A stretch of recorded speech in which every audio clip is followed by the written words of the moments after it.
I think that we have new problems now. The problems are that a lot of people believe in all the stuff that we've been preaching, but now they can't find content. And if they find content, is it canned content or is it original content? And then the other question is, if you don't have content, how are there going to be any conversations? And if there's no conversations, you don't have a community. So in my opinion, I think the big problem is going to be A, finding content, and B, measuring it. Because I think that if it's really going to be integrated, everything else in the mix gets measured. So why not social media, right? We need to get measured as well.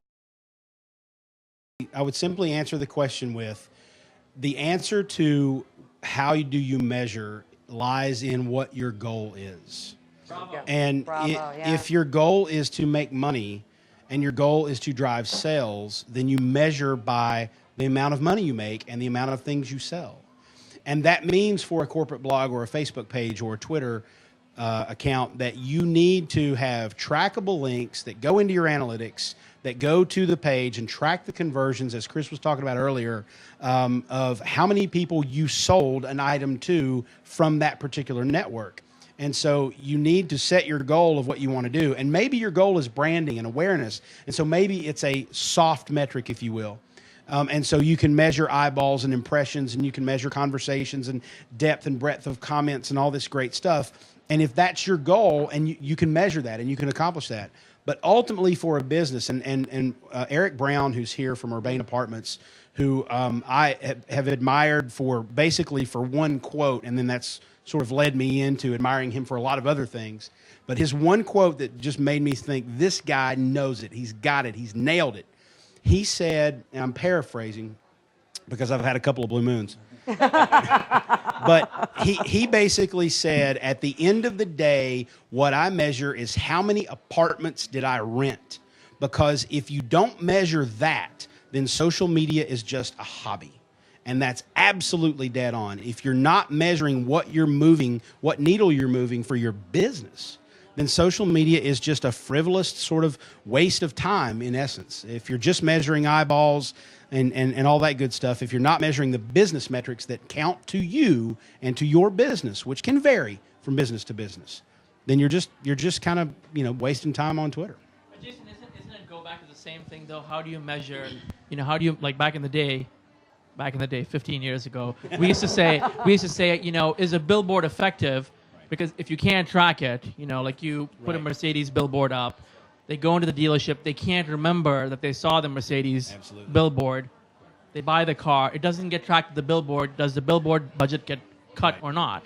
So I think our challenge is, wouldn't you agree, is we have to put the right mechanisms to track those things. Absolutely, Yes. but you can measure that. What I would say, and Chris is probably the one person in this room I would say who can talk to this probably more specifically.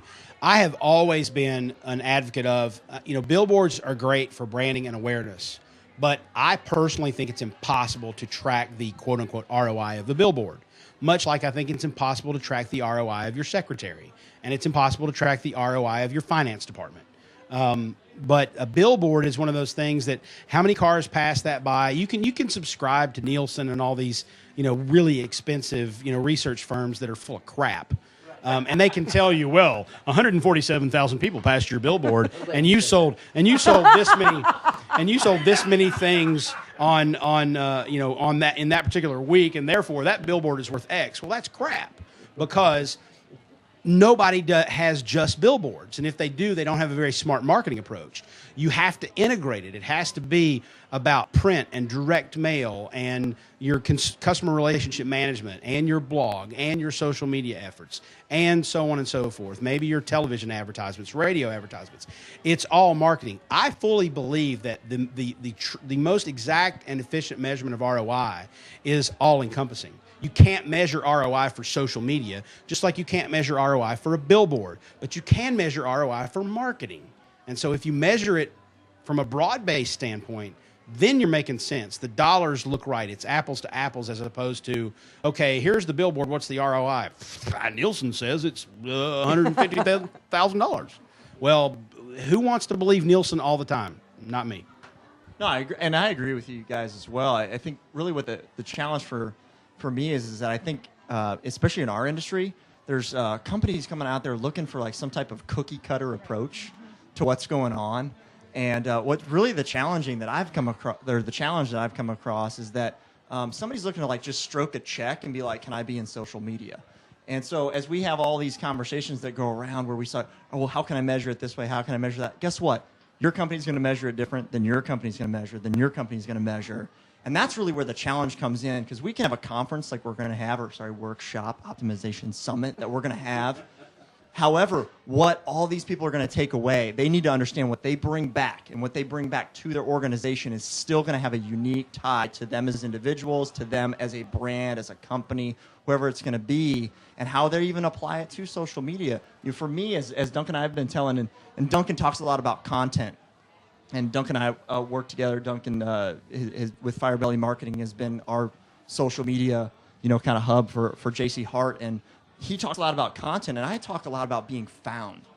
A lot of the things we're talking about with, whether it be billboards or any of the other advertisement and integrating things, really in the end, what we're looking for is for customers to find us, to discover us. And if they discover us via a social media outlet, if they discover us via a billboard or many of these other sources out there, that's really the end result. And you know what? Still in the end, it's going to be the people that we have in place, the product that we have in place, the price that we have in place, on whether or not they're going to choose us.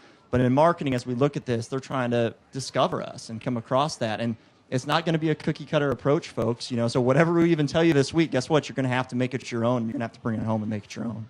Erica, did you have something you wanted to add? Yeah, well, and one of the ways I look at it is I think it's just a complement to all of your integrated strategies that you already have with mobile and your billboard. And I think the thing that our industry is struggling with is trying to find a way to kind of get them all to connect together. And I see a lot of billboard out in some of the larger markets where some management companies may not be using personalized URLs on there to track it, and there's no phone numbers, and then you wonder, okay, how are you tracking that? As far as, billboard is difficult to track. So you would think, I think there's just a lack of education on telling them maybe some of the ways that we can help them out with some of that personalization to get the tracking in there, and that it's just a springboard to all of your existing things. If you've got your core products with your mobile marketing, tie that into your social.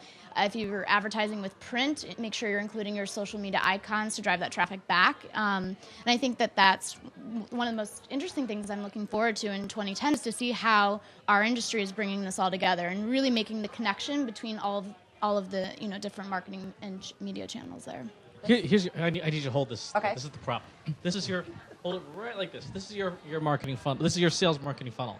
Right, so everything up here is social and search engine optimization and web analytics and Twitter and conversations that gets distilled down eventually to someone wanting to do business with you.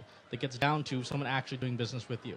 If you want to talk about a common metric that we all have, but it's especially relevant for your industry, it's down here. It's what happens after the sale. This is the evangelist. This is the referral, because for you guys, especially for almost all businesses, referrals and word of mouth matter the most. They deliver the highest quality conversions. All your metrics up here are diagnostics. They tell you, okay, search traffic is delivering, this stuff, and we know, yes, our website's good, no, our website's not good. But it's a diagnostic metric. It doesn't really impact this down here. We have to do this stuff to get people, to meet people, to talk to them, right? They convert. Then if we want to measure the thing that's going to move the needle the most for us, regardless of what happens in technology, we have to measure down here, the evangelists. We have to measure, okay, how many referrals am I getting? Am I getting, do people hate my product? I mean, it's great if you Twitter all day, but then, the one person you sell to hates you. That's not so good. So it's this down here is where ultimately you're going to see the biggest needle mover, is your referral audience. 90% of word of mouth happens offline, and that number might go up. It went down a little bit, but now after what Edelman's talked about with trust, it's probably going to go up. So I think there's a huge opportunity to really develop strategies that are offline. I think we, as marketers, we miss the opportunity of engagement in the participation stage. We forget to ask people to participate. We invite them in to continue the conversation after they make the purchase. And I think in the multifamily thing, it makes a lot of sense. So I think you've got to have the integrated strategy that's traditional social media, but then also what are you doing offline? Because as Chris was talking about evangelists, that's where they do the good work. It's the stuff at the water cooler. It's when they're in the office and they recommend it to a friend, and you trust that person because you know them.